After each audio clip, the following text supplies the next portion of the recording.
خانقاہ ربانیہ نقشبندیہ روحانی معالج پیر مفتی احسن محمود نقشبندی صاحب۔ واجب الاحترام سامعین کرام،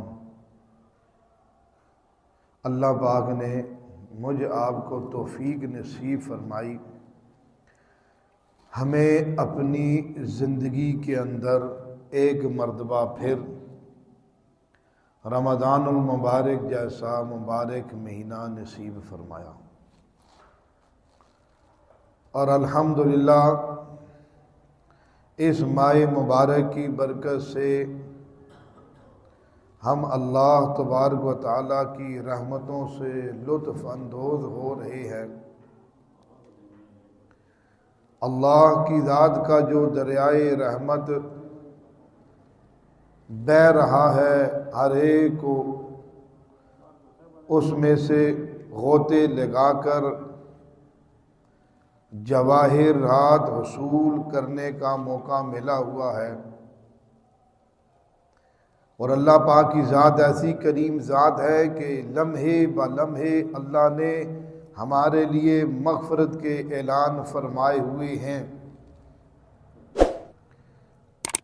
اس لیے فلسفہ صوم کہ روزے کا کیا فلسفہ ہے، علماء نے فرمایا اس کا فلسفہ ہے احتساب۔ آدمی اپنا احتساب کر لے، محاسبہ کر لے، اس لیے رحمت عالم صلی اللہ تعالی علیہ وسلم فرما چکے ہیں، حاسبوا قبل ان تحاسبوا۔ جب تک اللہ نے زندگی عطا فرمائی ہے، زندگی کی یہ ساتیں اور گھڑیاں مجھ آپ کو نصیب ہیں، یہ میرے آپ کے پاس موقع ہے، ہم اپنا محاسبہ کرتے ہوئے احتساب کرتے ہوئے چلیں۔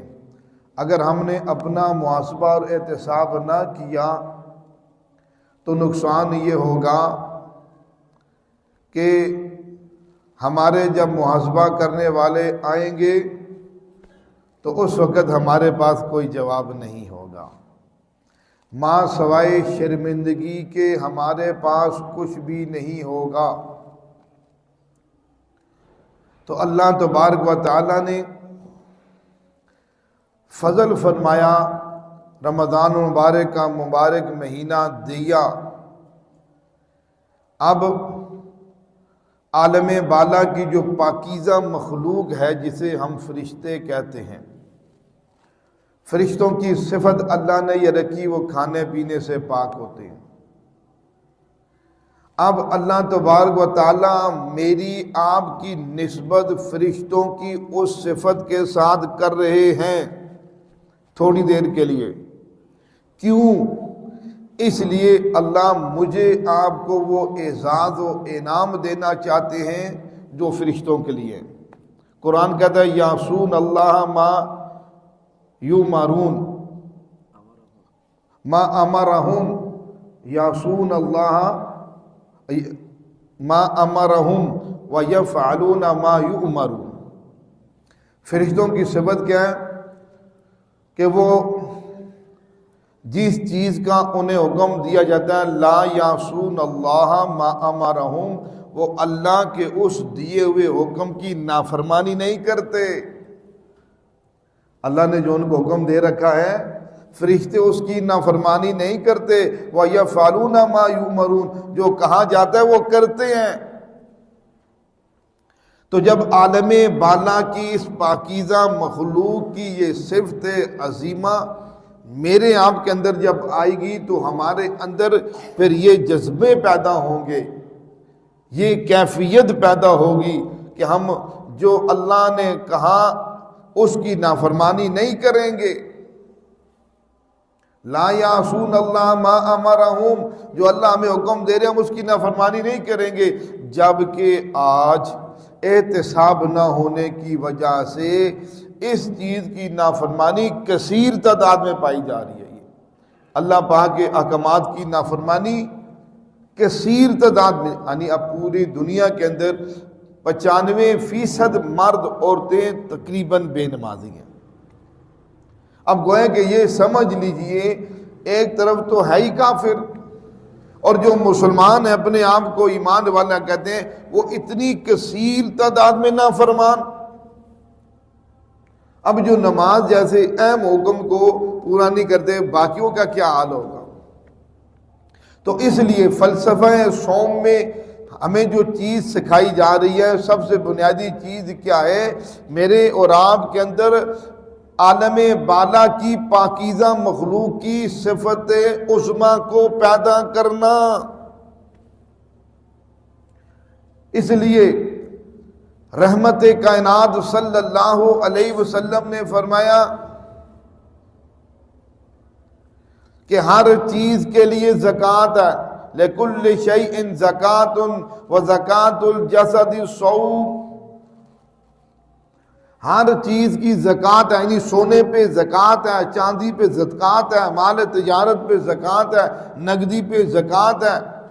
اسی طرح فرمایا کہ لکل شیء زکوٰۃ، اور اسی طرح فرمایا جسم بدن انسان کا، اس کی بھی زکوٰۃ کیا ہے؟ روزہ۔ اب زکوٰۃ کہتے ہیں پاک کرنا۔ زکوٰۃ کا مطلب کیا ہوتا ہے؟ یعنی زکوٰۃ جو آدمی دیتا ہے وہ اپنے مال کو پاک کرتا ہے۔ مال، زکوٰۃ کو مال کی گندگی کہا گیا۔ جب زکوٰۃ نکلتی ہے مال پاک ہوتا ہے، کس سے؟ چوروں سے، ڈاکوؤں سے، اسپتالوں سے۔ اسپتالوں میں بھی بڑے ڈاکو بیٹھے ہیں، چور، ڈاکو، اسپتالیں، تھانے، کچہریاں، ان تمام چیزوں سے یہ مال پاک ہو جاتا ہے۔ اور جب ہم ایسا نہیں کریں گے تو یہ ہمارا مال وہاں لگے گا، اور لگ رہا ہے۔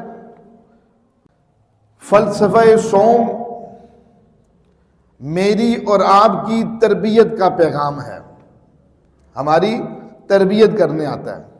روزہ کس کے لیے آتا ہے؟ میری اور آپ کی تربیت کے لیے۔ کون سی تربیت؟ روحانی تربیت۔ روحانی طور پر مجھے آپ کو بلندیوں کے عظیم مقام تک پہنچانے کے لیے آتا ہے، اس لیے ہمیں اللہ پاک نے روزہ دیا۔ اب اس کی تربیت کا جو سب سے پہلا مرحلہ ہے اور جو بنیاد ہے وہ ہے حصول تقوی۔ حصول تقوی اس کا پہلا مرحلہ ہے، پہلی بنیاد ہے۔ تربیت کی پہلی بنیاد میرے آپ کے اندر وہ اللہ پاک کی ذات کی صفت، وہ اللہ پاک کا جو حکم ہے، جو اللہ ہم سے چاہتے ہیں کہ لعلکم تتقون، کہ ہمارے اندر حقیقی طور پر اللہ پاک کی ذات کا ڈر نصیب ہو جائے، ہمارے اندر ڈر پیدا ہو جائے۔ روایات میں آتے ہیں حضرت حنظلہ رضی اللہ تعالیٰ عنہ صحابی رسول ہیں، اب ان کے ڈر کی کیفیت دیکھیے، ان کے تقوی کی کیفیت دیکھیے۔ گھر کے اندر بیٹھے ہوئے ہیں، ایک دم باہر نکلے اور فرماتے جا رہے ہیں نافق الحنظلہ، نافق الحنظلہ۔ راستے میں سیدنا ابو بکر صدیق رضی اللہ تعالیٰ عنہ ملے، فرمایا حنظلہ تمہیں کیا ہو گیا؟ کیا؟ فرمایا کہ حنظلہ منافق ہو گیا، حنظلہ منافق ہو گیا۔ اور بھائی کیا ہو گیا؟ تیرے پاس منافق ہونے کی کیا دلیل ہے؟ کیوں اپنے آپ کو منافق کہہ رہے ہو؟ انہوں نے کہا بھائی جب ہم پیغمبر کائنات صلی اللہ علیہ وسلم کی مجلس میں بیٹھتے ہیں ایمان کی سطح بلندیوں پہ جاتی ہیں، جب گھروں میں آتے ہیں گھر والوں کے ساتھ بیٹھتے ہیں تو ایمان کی سطح نیچے چلی جاتی ہے۔ تو سیدنا صدیق اکبر رضی اللہ تعالیٰ فرمانے لگے حنظلہ یہ کیفیت تو میری بھی ہے، یہ کیفیت تو میرے ساتھ بھی ایسے ہوتا ہے، چلو پاک پیغمبر صلی اللہ علیہ وسلم سے اس بارے میں رہنمائی حاصل کرتے ہیں۔ حضور کے مجلس میں پہنچتے ہیں، جب حضور پاک صلی اللہ علیہ وسلم کو فرمایا، عرض کی تو آپ نے فرمایا دیکھو یاد کرو، ایک ہیں فرشتے، ایک ہیں انبیاء، ایک ہیں اس کے علاوہ عام انسان۔ اللہ نے تینوں کے ایمان کے درجات کو مقرر کر رکھا ہے۔ اب فرشتوں کے ایمان کی خاصیت یہ ہے، وہ ایمان ایک جگہ ٹھہرا ہوا ہے، نہ زیادہ ہوتا ہے نہ کم ہوتا ہے۔ زیادہ ہوتا ہے عبادت کرنے سے یا کم ہوتا ہے گناہ کرنے سے، وہ گناہ کا مادی کونی کام کیسے ہو؟ زیادہ ہوتا ہے وہ جو فرشتہ رکوع میں ہے وہ قیامت تک رکوع میں ہے، جو قیام میں ہے وہ قیامت تک قیام میں ہے۔ دوسرا درجہ انبیاء علیہ السلام کا جو فرمایا، ہر آن ہر گھڑی ہر لمحے ان کے ایمان کی سطحیں بلند ہوتی رہتی ہیں، کمی آتی نہیں۔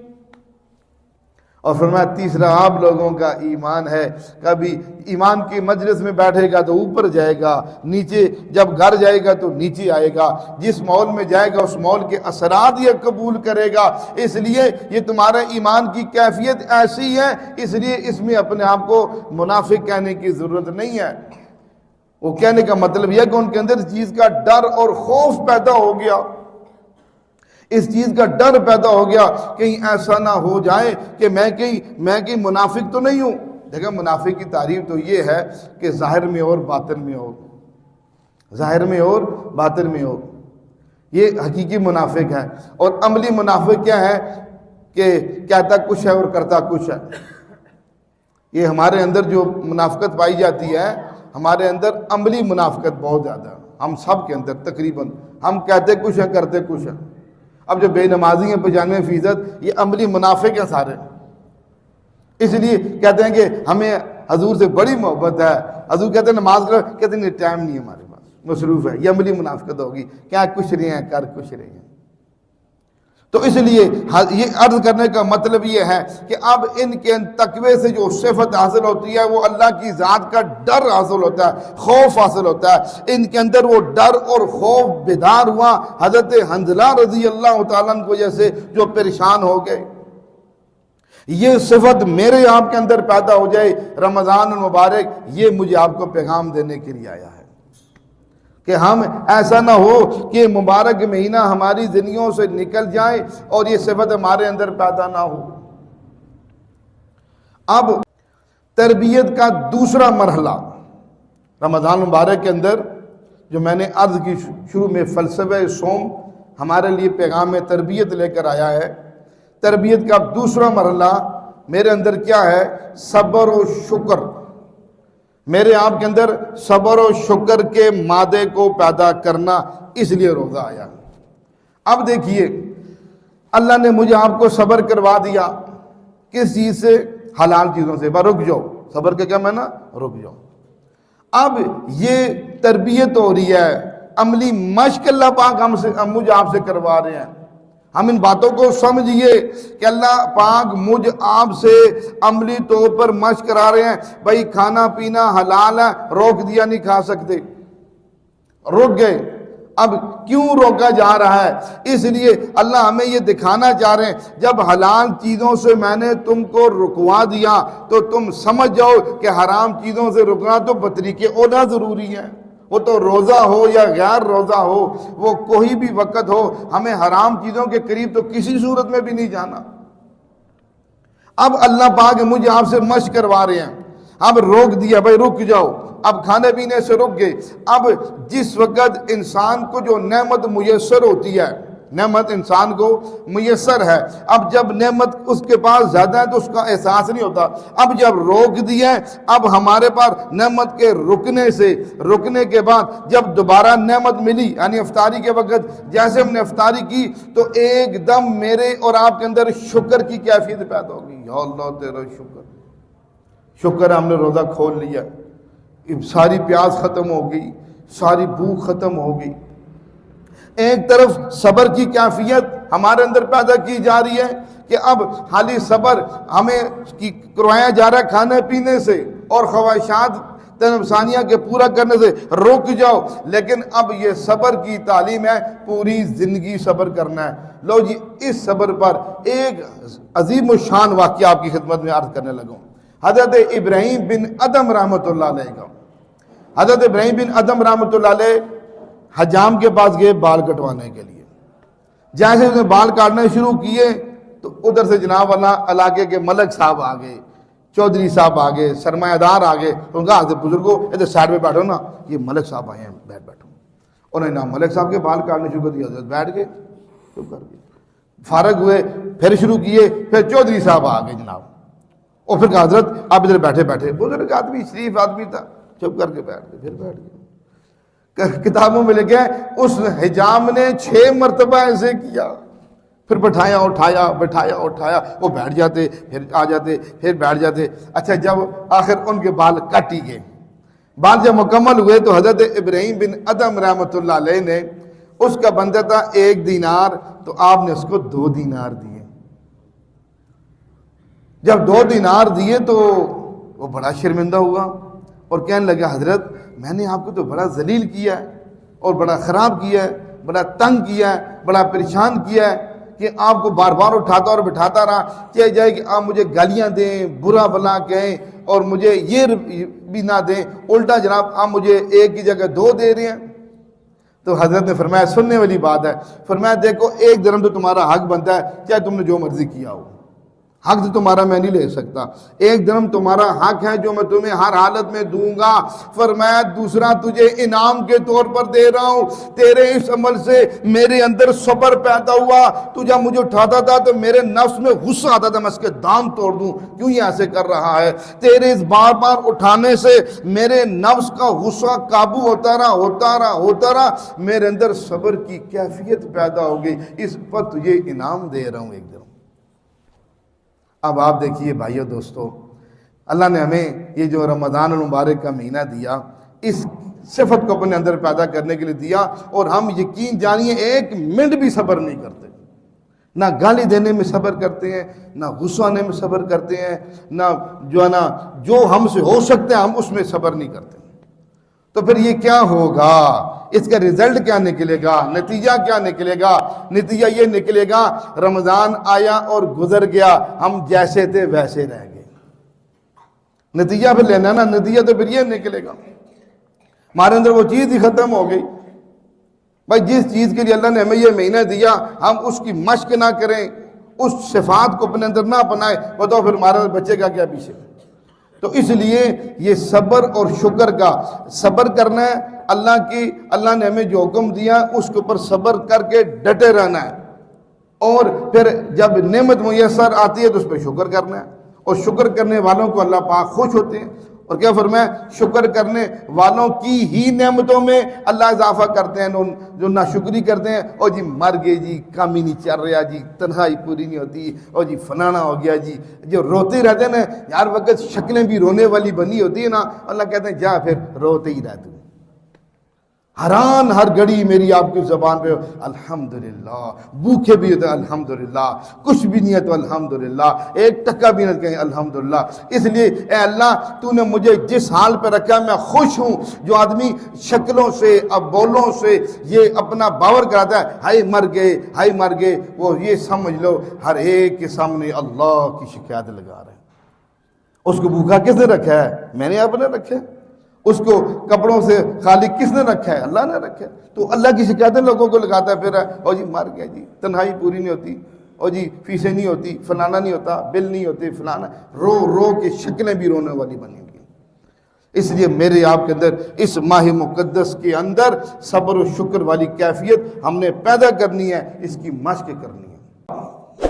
رمضان مبارک میں تربیت کا 3 مرحلہ جو ہم نے طے کرنا ہے، کیونکہ ابھی رمضان شروع ہوا ہے تو ہم نے اس کی مشق کرنی ہے، اس لیے یہ میں باتیں عرض کر رہا ہوں تاکہ یہ عملی طور پر ہمارے اندر یہ چیزیں آ جائیں، عملی ہمارے اندر ان چیزوں کے جذبات آ جائیں. تیسرا مرحلہ ہے کہ اپنے اندر جذبہ ایثار پیدا کرنا ہے. جذبہ ایثار، دیکھو ہر ایک اپنی جان پر تو خوشی سے لگاتا ہے. مزہ یہ ہے کہ کسی کے لیے قربانی دینا، مزہ تو یہ ہے کسی کے لیے قربانی دینا. اب آدمی اللہ اس کو جذبہ ایثار کی مشق کروا رہے ہیں. کس طرح؟ روزے کے اندر. اب یہ صاحب مال ثروت ہیں، اللہ نے ان کو مال دیا ہوا ہے، ہر وقت ان کے پاس مال کی چہل پہل کی وجہ سے کوئی چیز کم نہیں ہوتی، ہر وقت کھانے پینے رنگ برنگے کھانے کھا رہے ہیں. اب اللہ ان کے اندر جذبہ ایثار کی مشق پیدا کرنے کے لیے اللہ نے ان مالدار کو بھی بھوکا رکھ دیا. چل بھائی تم ہی نہیں کھا سکتا، کیونکہ بات جو حلا کہتے ہیں نا بے دین لوگ، روزہ تو وہ رکھے نعوذ باللہ من ذالک جس کے پاس کھانے پینے کے لیے کچھ نہیں ہے، ہم تو کھاتے پیتے، ہم کیوں روزہ رکھیں؟ یہ کفریہ بات ہے۔ تو اس لیے اللہ نے مالدار کو بھی روکے، پر رک جا، تو بھی نہیں کھا پی سکتا۔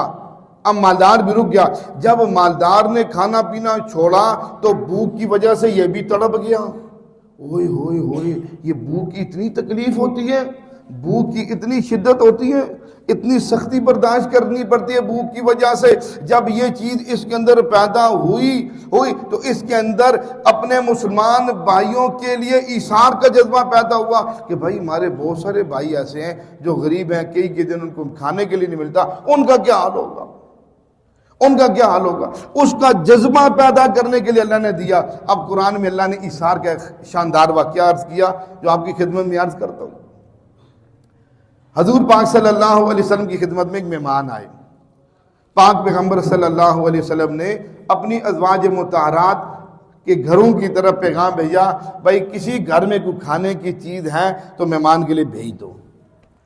چنانچہ کائنات کے پیغمبر امام الانبیاء سید الرسل صلی اللہ علیہ وسلم کے گھروں سے ازواج مطہرات کا پیغام آیا، محبوب کبریا پانی کے ماں سوا کچھ بھی نہیں ہمارے گھروں میں، آئے پانی کے سوا ہمارے گھروں میں کچھ بھی نہیں۔ پھر حضور نے صحابہ سے اعلان کیا، بھائی اس کو میرے مہمان کو کون اپنا مہمان بنائے گا آج رات کے لیے؟ ایک صحابی رسول کھڑے، حضور میں لے کے جاؤں گا۔ اب وہ مہمان کو لے گئے، گھر جا کے بیوی سے پوچھا کیا ہے کھانے کے لیے؟ کہا بچوں کے لیے تھوڑا سا ہے، اس کے علاوہ کچھ بھی نہیں ہے۔ کہا کہ بچوں کو تو سلا دینا کسی طریقے سے، یہ کھانا آج حضور کے مہمان کو کھلانا ہے ہم نے۔ چنانچہ حدیث پاک میں آتا ہے رسول پاک صلی اللہ علیہ وسلم نے فرمایا کہ اب وہ میاں بیوی نے جو عمل کیا اللہ کے حضور کے مہمان کی یعنی اکرام کے اندر اکرام کرنے میں جو عمل کیا، حضور نے فرمایا اللہ اس میاں بیوی کے اس عمل کو دیکھ کے ہنس پڑے۔ کون ہنس پڑے؟ اللہ۔ دیکھیں میں اور آپ ہر وقت اللہ کو غصہ چڑھاتے رہتے ہیں، کوئی ایسا بھی وقت آئے کہ ہم بھی ایسا کام کریں اللہ بھی ہنس پڑے ہمارے، دیکھو کیا بات ہے، کیا بات ہے میرا بندہ ہے۔ لیکن صدیق اکبر رضی اللہ تعالیٰ عنہ کی قربانیاں دی نا دین کے لیے، اللہ ہنسے تو ہنسنا رہ گیا، اللہ نے سلام دے کر بھیجا جبریل جاؤ میرے محبوب کی یار کو میرا سلام دو، مزہ آ گیا یار، ایسی قربانی ہوتی ہے نا، ایسی قربانی ہوتی ہے۔ ہم کہتے ہیں سب بچاؤ، لگانا کچھ بھی نہیں ہے کیونکہ قبر میں لے کے جائیں گے نا۔ چنانچہ بیوی نے بیوی کو کہا کہ بچوں کو تو سلا دو۔ اب حضور کے مہمان کا اکرام کرنا ہے تو کیا کرنا ہے؟ اپنے چراغ کو درست کرنے کے بہانے بجھا دینا۔ اس نے کیا کیا؟ کھانا مہمان کے سامنے رکھا، کہا شروع کرو جی، چراغ بجھا دیا۔ اب یہ منہ ہلاتے رہے اور محسوس کرواتے رہے ہم تیرے ساتھ کھا رہے ہیں، جبکہ کھا صرف مہمان رہا تھا۔ اس عمل کی وجہ سے اللہ بھی ہنس پڑے۔ حضور نے فرمایا کیا کمال کر دی کہ اب قرآن ان کے بارے میں ان کے حق میں اترا کہ یہ وہ لوگ ہیں جو اپنی جانوں پہ دوسروں کو ترجیح دیتے ہیں۔ یہ اپنی جانوں پہ کیا کرتے ہیں؟ دوسروں کو ترجیح دینے والے، جبکہ یہ خود بھی اس کے ضرورت مند ہیں۔ اسے کہتے ہیں جذبہ ایثار۔ تو رمضان مبارک کا مبارک مہینہ میرے اور آپ کے اندر اس جذبے کی یاددہانی کے لیے آیا کہ دیکھو کہ اب تمہیں بھوک لگے گی، تڑپو گے، پھر تمہارے اندر مسلمانوں کی ہمدردی پیدا ہوگی، لیکن اس ہمدردی کو رمضان تک خاص نہیں کرنا، پورے سال اس جذبے کو لے کے چلنا ہے۔ اب تربیت کے فلسفہ صوم کے تربیت کا چوتھا مرحلے میں کیا ہے؟ تزکیہ نفس۔ ہمارا تزکیہ، دیکھیں ہمارے دو دشمن ہیں، سب جانتے ہیں۔ ایک دشمن ہمارا شیطان ہے جو اس وقت قید و بند کی صعوبتیں برداشت کر رہا ہے۔ دوسرا دشمن نفس ہے جو ہمیں ویسے ہی چلا رہا ہے، ہمارے ساتھ ہے۔ لوگ کہتے ہیں نا او بھائی شیطان گرفتار ہے، پھر لوگ نماز نہیں پڑھتے، پھر لوگ گناہ کرتے ہیں، پھر لوگ جناب والا اللہ کے حکموں کو توڑتے ہیں تو ان کو یہی جواب دیا جاتا ہے شیطان گرفتار ہے لیکن نفس تو گرفتار نہیں ہے نا، وہ تو ساتھ ہی ہے نا۔ یہ نفس کی اس لیے انہوں نے سال بھر میں نفس کو اتنا اپنا تابع دار کیا کہ وہ روزوں میں بھی ان کا تابع دار ہے نا۔ نفس کو اتنا موٹا اور طاقتور کر دیا کہ یہ نفس کے اوپر غالب نہیں آ سکتے، نفس ان کے اوپر غالب آ چکا ہے، نفس ان کے اوپر غالب آ چکا ہے۔ اس لیے نفس کے ایسے دل دادا بن چکے ہیں کہ اب نفس کو کہیں دائیں بائیں موڑنا چاہتے ہیں تو موڑتے ہی نہیں ہیں، وہ وہیں ٹھڑا چل، وہ کہ خبردار ابھی بھی نماز پڑھی۔ ایک بچہ ہمارے پاس نماز کے لیے آتا ہے تو میں نے کہا یار آپ کے ابو نہیں آ رہے؟ کہتے ابو کہتے ہیں میں رمضان میں جمعہ پڑھوں گا، غیر رمضان میں جمعے کا بھی ٹائم نہیں ہوتا لیکن میں رمضان میں جمعہ پڑھ لوں گا، نمازوں کے لیے میرے پاس ابھی ٹائم نہیں ہے۔ بولو بھائی سے بڑی بدبختی بدقسمتی آپ تصور کر سکتے ہیں؟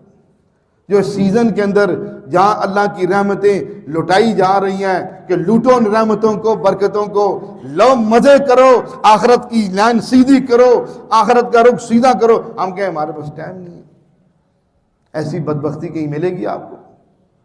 قرآن کہتا ہے قد افلح من تزکا، یہ باطن کا نا باطن، جس نے اپنے باطن کو پاک کر لیا، نفس کو پاک کر لیا، وہ ہوگا کامیاب۔ قرآن کہتا ہے وَقَدْ خَابَ مَنْ دَسَّا، جس نے اپنے باطن کو گندگیوں سے پالا اور اسی سے پرورش کرتا رہا، یہ ہوگا برباد۔ ایک صحابی رسول راستے میں جا رہے تھے، ایک عورت نے دعوت دی، آؤ بھائی، بدکاری کی دعوت دی۔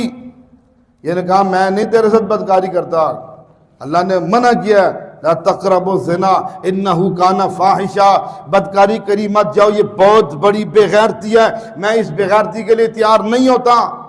انہوں نے کہا اچھا، انہوں نے لوگوں کو آواز دیا او او او، یہ میری عزت کے اوپر ہاتھ ڈال رہا ہے، ہاتھ ڈال رہا ہے، لوگوں کو اکٹھا کر لیا، 8-10 بندے اکٹھے، یہ بھاگے۔ کہتے ہیں میں بھاگا، پہاڑ پر چڑھ گیا، چڑھتے چڑھتے غار آئی، غار میں گھس گیا، رات کا وقت تھا، وہ بھی میرے پیچھے بھاگتے بھاگتے، کہا جی وہ میرے سر کے اوپر آ کر کھڑے ہو گئے، لیکن اللہ نے مجھے اس وجہ سے کہ میں نے اپنے تزکیے کی حفاظت کی، باطن کو ناپاک اور گندا ہونے سے بچایا، اللہ نے ان کو میرے آگے اندھا کر دی، میں ان کو نظر ہی نہیں آیا، میں میرے پاس کھڑے آگے ہو گئے، دیکھے تھے یہ یہاں ہے کدھر گیا، یہاں ہے کدھر گیا، میں نظر ہی نہیں آیا۔ اس لیے جب آدمی اپنے آپ کو پاک کرتا ہے اللہ اس کی حفاظت کرتے ہیں۔ اس لیے تو فرمایا وَلِمَنْ خَافَ مَقَامَ رَبِّهِ جَنَّتَانِ، ہر ایک کے لیے ایک جنت ہے، جو پاکیزہ نفس لے کر جائے گا اللہ سے 2 جنتیں دیں گے، اپنے نفس کو خدا کا مطیع اور تابعدار بنا کے جائے گا اس کو اللہ 2 جنتیں دیں گے۔